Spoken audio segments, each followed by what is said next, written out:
Let's watch Overzealots, how rich countries keep poor countries in poverty and why.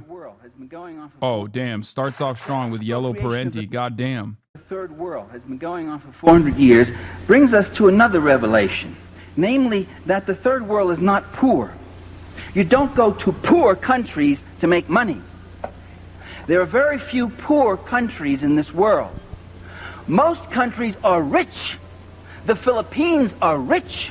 Brazil is rich. Mexico is rich. Chile is rich.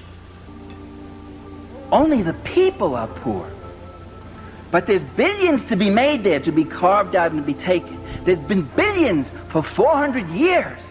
The capitalist European and North American powers have carved out and taken the timber, the flax, the hemp, the cocoa, the rum, the tin, the copper, the iron, the rubber, the bauxite, the slaves, and the cheap labor. They have taken out of these countries. These countries are not underdeveloped, they're overexploited.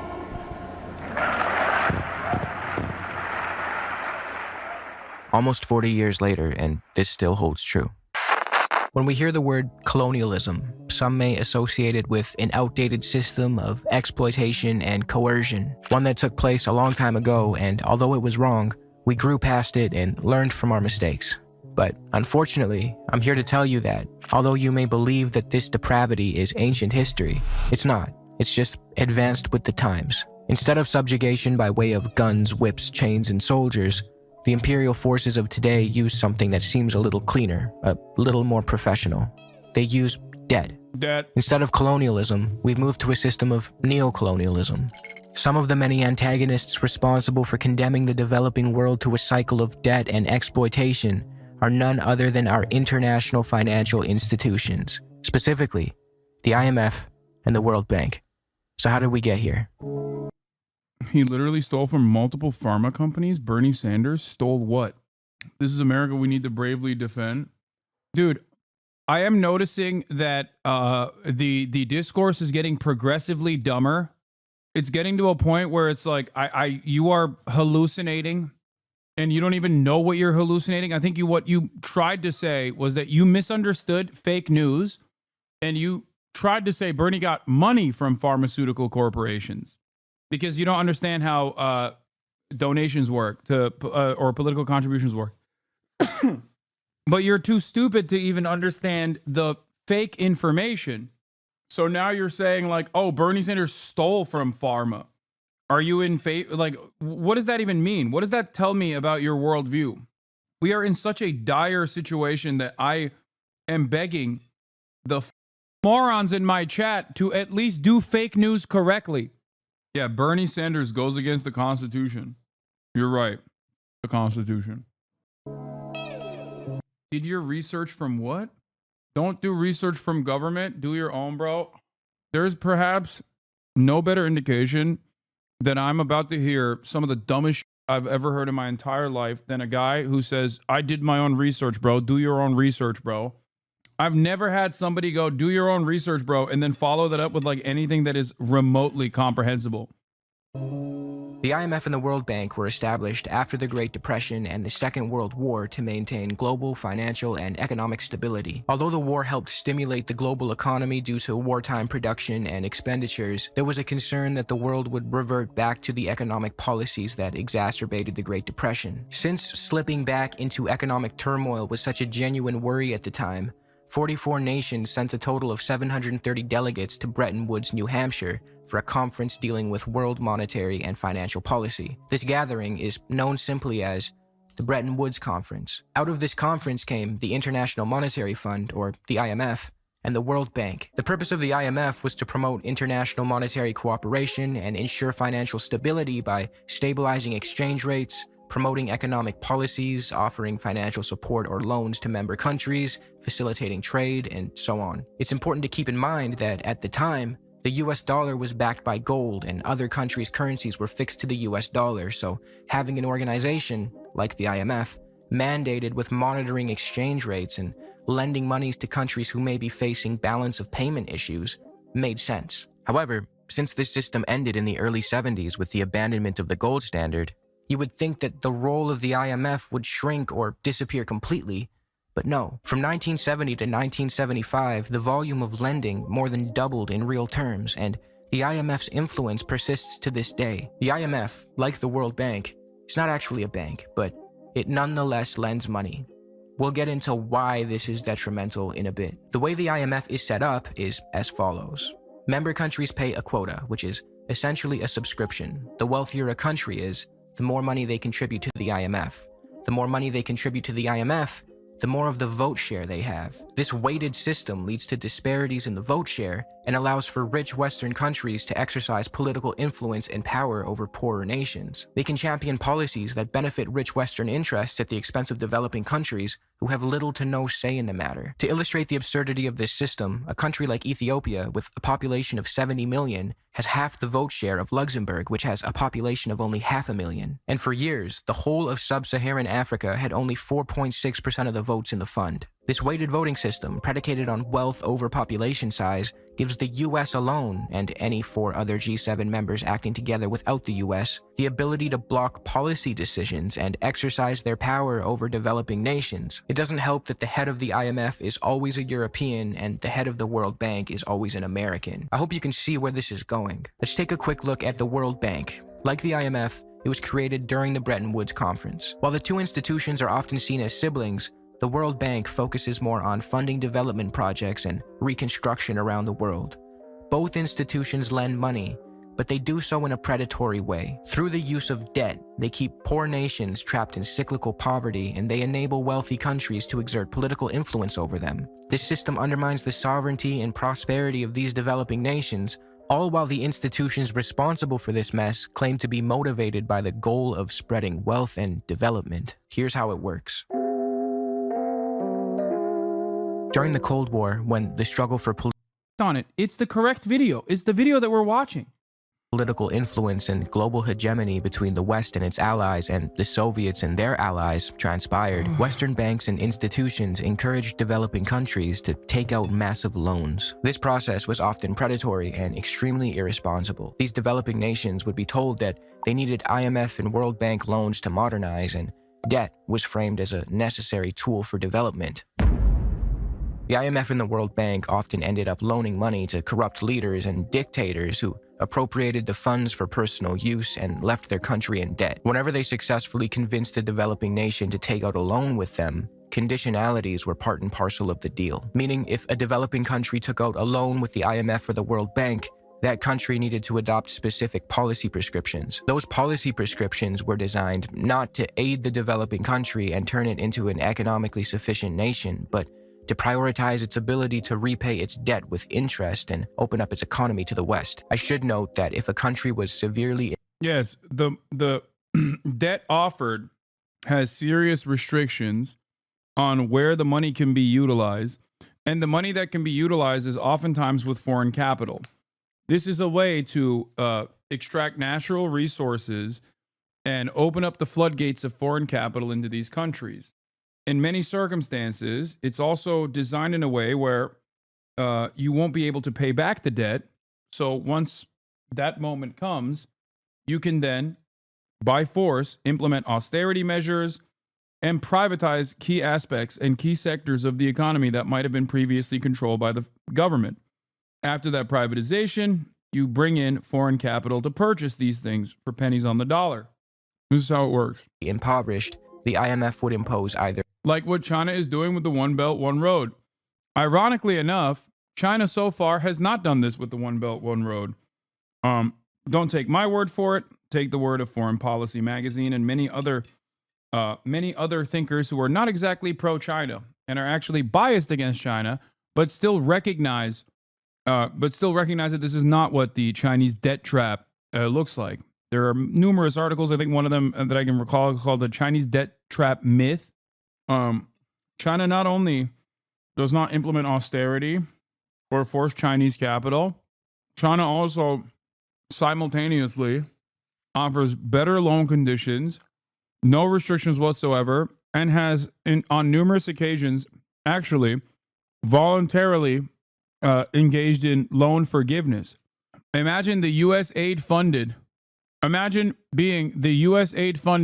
CIA backed Voice of America having to type out an article that is literally at odds with what some random chatter has decided China is doing in an effort to be like, oh, well, this is an ownage.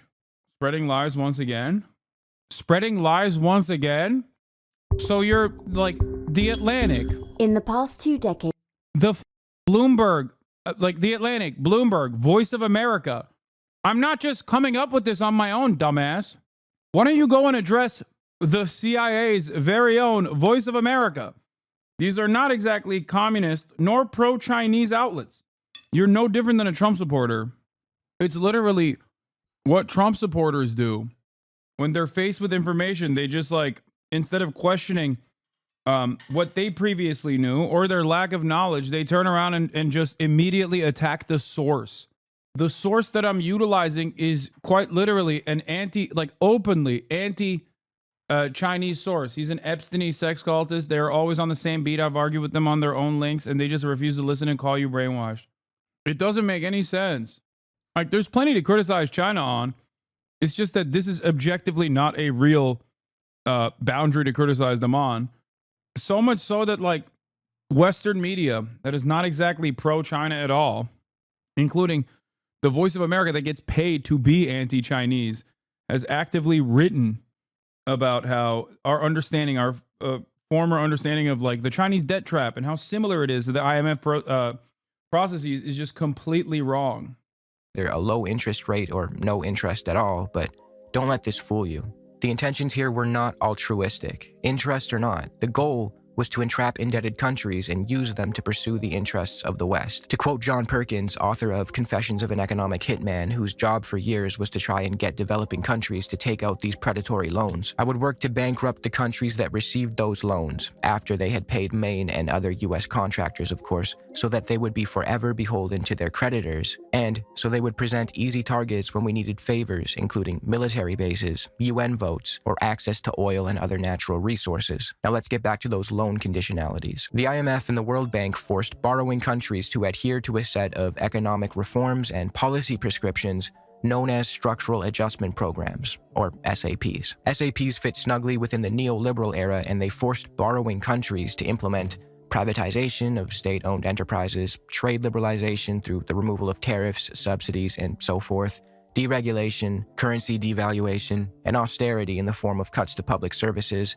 healthcare, education, etc. The goal was to get these indebted nations to repay their debts with interest at the expense of their impoverished populations. We'll get into specific examples in a bit. The IMF and the World Bank came to adopt what is referred to as the Washington Consensus of neoliberal growth strategies. If you don't know what neoliberalism means, I like to use David Harvey's definition, which goes like this. Neoliberalism is a theory of political economic practices that proposes that human well-being can best be advanced by liberating individual entrepreneurial freedoms and skills within an institutional framework characterized by strong private property rights, free markets, and free trade. The role of the state is to create and preserve an institutional which means that under neoliberalism, the state can actually engage in market reforms or market regulation as long as it is done at the behest of improving market competition, or rather, improves private enterprise and their standing. Framework appropriate to such practices. The state has to guarantee, by force if need be, the proper functioning of markets. If markets do not exist in areas such as land, water, education, healthcare, social security, or environmental pollution, then they must be created by state action if necessary. But beyond these tasks, the state should not venture. Deregulation, privatization, and withdrawal of the state from many areas of social provision have been all too common. Put very simply and charitably, neoliberalism is the idea that free markets, privatization, and minimal government intervention after the state intervenes to create and prop up markets, of course, causes economic growth and prosperity. However, a critic of the theory such as myself would argue that neoliberalism increases inequality, guts the public services that help so many people, and prioritizes the rich and powerful at the expense of everyone else, as we will see later in this video. Not to mention, Western interests often impose neoliberal policies on developing countries under the pretense of fostering prosperity, but wealthy Western nations did not achieve their own economic success by following such policies. In fact, they often did the exact opposite. To quickly summarize before we go any further, what I've told you so far is a story of international financial institutions operating at the behest of rich Western interests that prey on underdeveloped nations by convincing and sometimes forcing them to take out massive loans that come with neoliberal strings attached that ultimately transform these indebted developing countries into neocolonial outposts whose sole purpose in the eyes of the Western world is to service their debt, be perpetually beholden to their creditors, and serve as cheap labor and exporting hubs for the imperial core. If any of what I just said sounds hyperbolic, let's look at the example of Somalia and how these international financial institutions decimated it to the point of complete economic collapse.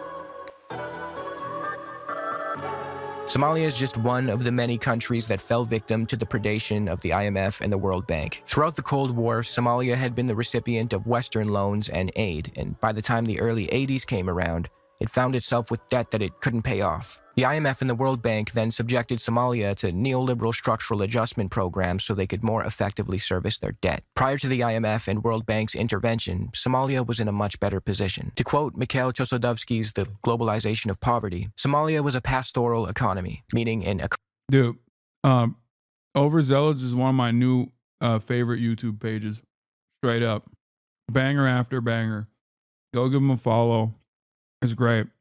Economy where livestock farming is central. Based on exchange between nomadic herdsmen and small agriculturalists, nomadic pastoralists accounted for 50% of the population. Despite recurrent droughts, Somalia remained virtually self-sufficient in food until the 70s. The IMF World Bank intervention in the early 1980s contributed to exacerbating the crisis of Somali agriculture. The economic reforms undermined the fragile exchange relationship between the nomadic economy and the sedentary economy. A very tight austerity program was imposed on the government, largely to release the funds required to service Somalia's debt. Put simply, the IMF and the World Bank intervened in Somalia to restructure its governance in a way that would prioritize its ability to pay off its debt and further enrich Western nations. The policies imposed upon Somalia were the typical neoliberal ones I mentioned earlier: cuts to public spending, currency devaluation, trade liberalization, and privatization. Here's how those policies looked in action. By forcing Somalia to open up its economy to foreign imports as part of the IMF World Bank trade liberalization stipulation, foreign grain in the form of either food aid or cheap grain imports flooded Somalia. You would think this sounds like a nice thing, a bunch of free or really cheap food given to a country. How could that possibly be harmful? Well, it ended up displacing local farmers and local grain markets. The cheap grain imports and food aid undercut local grain producers and ultimately destroyed Somalia's ability to produce grain for itself. Why would people purchase grain locally when they could take advantage of the cheap grain imports flooding their country? This is noteworthy because, as I mentioned earlier, Somalia was virtually food self-sufficient prior to the IMF and World Bank meddling. Side note, remember how I mentioned that rich Western countries didn't use neoliberal policies to build their own wealth? Well, the cheap grain imports and food aid that flooded Somalia, ultimately destroying its ability to produce its own grain, came from Western governments that subsidized their own agricultural sectors to create a surplus. Meanwhile, the IMF forced the Somali government to cut spending and subsidies in its agricultural sector. The Somali government was pressured to reduce spending on veterinary care, infrastructure, and food subsidies, leaving herders and farmers without the support they needed to keep their livestock healthy. Livestock was very important to Somalia. Remember how I said it was a pastoral economy? In fact, up until the early 80s, livestock contributed to 80% of Somali export earnings. Once these public spending cuts were enacted, the government... Yeah, neoliberalism... neoliberalism is to say that neoliberalism never impacted like Western nations and they were only enforced often through the debt trap on developing nations is not entirely correct, because neoliberalism was a self-inflicted wound under the Thatcher regime in the UK and under the Reagan regime in the United States of America. So inevitably, the profit seekers would, of course, go back and dominate their own home states as well. Government also had to cut spending on healthcare and education. The money they saved in these areas went to servicing their debts, but these spending cuts negatively impacted the Somali population, who no longer had access to government programs that had been so beneficial. As a consequence of the trade liberalization policy, Somalia was made completely dependent on the West, therefore making it easier for Western nations. Yeah, first tested out before in Chile by the United States of America and by the UK with Pinochet Ironically enough, it was again, that wasn't exactly a fair and free and just transition to neoliberalism. That was done by force. But after all, like I said, it does not matter what kind of force exists when you're doing an implementation of neoliberalism, as long as there are market reforms. Government intervention is a necessity at times. You can have a dictator implement neoliberalism, and that's still good. That is still overall beneficial. This is the attitude. To exert political influence over Somalia. The US and other rich countries, by subsidizing their own agricultural sectors to create a surplus of grain, dumping that surplus into developing countries to artificially lower their prices and eventually destroy their grain markets, would force these developing nations into a position where they had to keep importing more grain from the rich Western countries, expanding Western agribusiness and funneling more wealth away from poorer nations in the developing world. In 1981, the IMF forced Somalia to reduce the value of its currency, the Somali shilling. This, combined with public spending cuts, made everything more expensive, especially fuel, fertilizer, and farming supplies.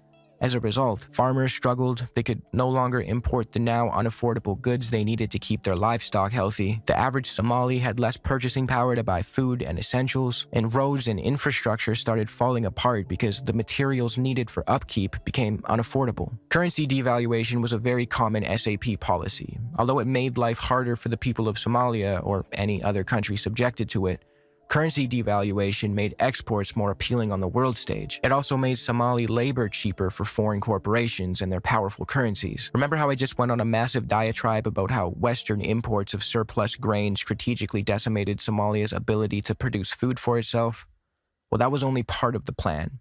The other part was to turn Somalia and many other countries like it into exporting hubs for raw materials. Since Somalia's currency was devalued so low in comparison to the US dollar and other powerful currencies, they couldn't import much because it was too expensive for them. They couldn't produce grain for themselves either because of the imports that ruined their grain markets, so they had to focus on exporting raw materials to earn revenue. Somalia was forced to focus on exporting so-called high-value-added fruits, vegetables, oilseeds, cotton, and other raw materials instead of producing food for their local population. Since the Somali shilling was devalued, it became very cheap for Western countries with their powerful currencies to purchase these Somali raw materials. By 1989, debt servicing obligations represented almost 200% of export earnings, meaning even with the revenue Somalia was earning from exporting their raw materials, it still wasn't enough to service their debts, let alone enrich the country. This pattern played out in many countries subjected to structural adjustment programs. Poorer nations were forced. Didn't we do this to China too? How come they turn out so different? China was in a fortuitous position with the Sino-Soviet split, so America actually had an opportunity to maybe not dominate China in a similar capacity because they were also seemingly playing ball in terms of like becoming a manufacturing hub and a communist revolution. No, it doesn't matter if someone is a no, that actually helped them rebuild and utilize the foreign capital in a way that actually benefited the broad subsects of society. But ultimately, that's why I say it's the Genghis Gambit, where they basically were able to okay, this is a good take. Yes, they basically were able to leverage their. What is happening with my freaking alerts today? God damn it. They were able to leverage their size and labor force and climb up the value chain, value-added chain without being completely dominated. The other aspect of it, or the political aspect of it, also was due to the Sino-Soviet split. So they weren't as aggressive. They were not as aggressive with China, where they were like, this is a manufacturing hub. They're playing ball. It's fine. It's actually very beneficial for our capitalist corporations to manufacture over there, and they're not seemingly they will never develop and be able to become a market competitor, a nation that is competitive to the United States of America, and B, that if we maintain a decent relationship with China without like dominating them too hard, perhaps they won't restore an allegiance to the USSR. The Sino-Soviet split was the reason the Soviet Union, or more broadly, an economic system independent of capitalism, fell. China forsake global socialism and camaraderie with the USSR for American capital, and for that reason, Deng can never be forgiven. Well, Sino-Soviet split also, in my opinion, saved China from being completely dominated. Deng saved China from the socialism box you get put into by America. He did a lot of bad, but his cozying up to the USA was important. He showed how their huge population could be used by the West and their willingness to liberalize, which is now being undone by Xi, and is why a lot of Chinese don't like Deng that much. Deng didn't do the Sino-Soviet split. It was Mao law. Yeah, that chatter is just anti-China in general. But yes, the Sino-Soviet split is ultimately the reason why America's relationship with China dramatically changed, in my opinion. This is a pro-China stream, so chatter can leave. No, you can be, you can have dissenting opinions. It's fine. Forced to export raw materials to wealthier countries, which then used those raw materials for production. However, because structural adjustments stripped these poorer nations of their ability to develop domestic industries, they were unable to manufacture goods for themselves. As a result, they had to buy back finished products from the rich countries, often at significantly higher prices than what they had originally earned from exporting the raw materials. This exploitative dynamic is known as unequal exchange. In addition to everything I've mentioned so far, privatization campaigns were introduced. State-owned sectors, including agricultural and banking services, were privatized. They were sold off to private investors, which often benefited foreign corporations and Somali elites, while the rest of the Somali population was left to suffer. These privatizations made it so that foreign private interests could benefit from the revenues generated by sectors that were previously owned by the Somali government. So at this point, you might be asking, why did the IMF and World Bank impose these SAPs onto these countries when they clearly didn't work, when they clearly didn't help the people of Somalia or Sudan or Haiti or the multitude of other countries that were sacrificed in the name of neocolonialism? And the answer to that question is, they did work. The SAP... Dumb question. Why accept these deals in the first place? Sometimes it's corrupt leadership, cozying up to the West. Other times it's desperation. It saved China, but at what cost? There is no international bulwark against capitalism, and upcoming genuine socialist movements don't have any support from the largest so-called socialist states. Save China for the sake of the socialist project? Yeah, no, I've mentioned this before, but China, even when it's like beneficial to its own geopolitical interests in its own backyard, does not actually, you are stupid, man, does not actually try to beef up any sort of like Maoist movements or any sort of socialist movements on ideological boundaries. It's just the way it is. China cares about China more than anything else. They do not care about a global socialist project, even if it's beneficial for China. Anyway. When is it not corruption? Don't they see the results in other countries, or they just need immediate money at the time? Well, if it's corruption, then there is no popular support or anger. There's usually popular anger towards IMF debt, but it doesn't really amount to anything. These benefited exactly who they were intended to benefit, like foreign corporations and investors who gained access to cheap labor and exports due to the privatization campaigns and the opening up of the Somali economy, and Western governments, the IMF and the World Bank, who gained political influence over the country and benefited from loan repayments. Although these SAPs were implemented under the promise of development or whatever they came at the expense of the Somali people. Somalia, once food self-sufficient, experienced a devastating famine that killed hundreds of thousands of people. Instead of fostering growth, the debt that was... So what exactly are they doing with the Belt and Road Initiative? Why would they forgive loans? What, you think they're doing it for socialism? No, they're doing it to develop a secondary market so that if America decides to go into an all-out trade war, for example, China, one, simultaneously will be able to call in good favors from many of these other nations, and two, will be able, in terms of United Nations, if it still remains, but then also they'll be able to have a second market that they can sell to. They also get ease of access to natural resources. It's literally not dissimilar to the IMF World Bank structure. It's just done in a more ethical manner, because in most circumstances, it is mutually beneficial. You get ease of access to natural resources, or almost complete control over natural resources. You You end up developing these markets so you can sell to them. That's it. It's kind of weird for leftists from the imperial core who have benefited from the colonial and neo-colonial fruits to now just do nothing and expect their former victim to come save them now for some reason. I mean, it's understandable that leftists in the imperial core would still hope that China would do more to, I don't know, actively target the growing fascist movement around the planet. I've also always maintained the position that without the USSR, the social democratic reforms in Europe would be non-existent.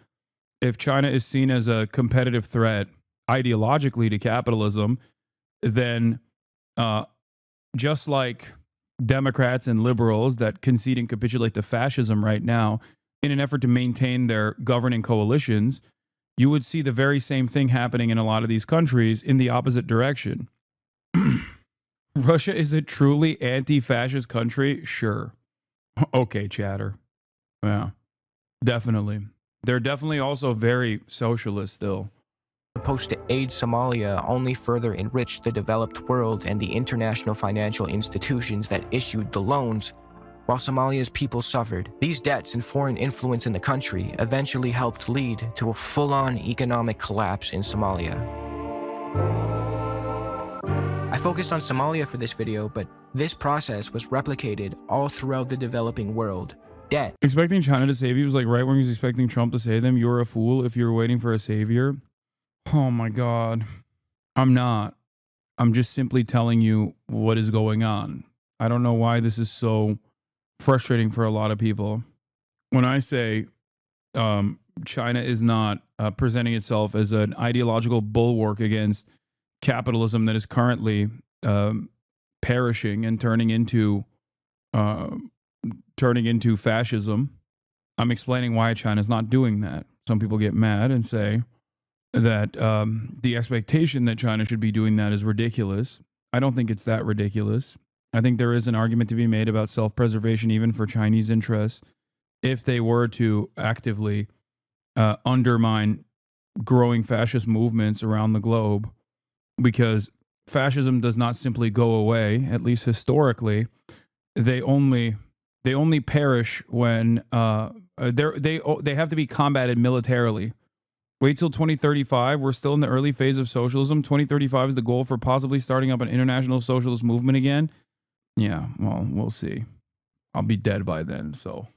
Was used to hook these poor countries in, and the structural adjustment program served to exploit them for all they had. SAPs also pose a significant threat to the healthcare systems of the affected countries, and women and children seem to bear the brunt of the suffering. To quote an article about structural adjustment programs published in the journal Public Health Reviews, policies adopted in adherence with structural adjustment programs frequently bear consequences for the functioning of health systems, with implications for child and maternal outcomes. Governments may be under explicit or implicit pressure to cut social spending in order to meet fiscal targets, thereby reducing the fiscal space in which healthcare systems can operate. In conclusion, the exploitation and... It's not 2050, it's 2035? Yeah, well, let's see how the next 4 years under Donald Trump looks like, okay?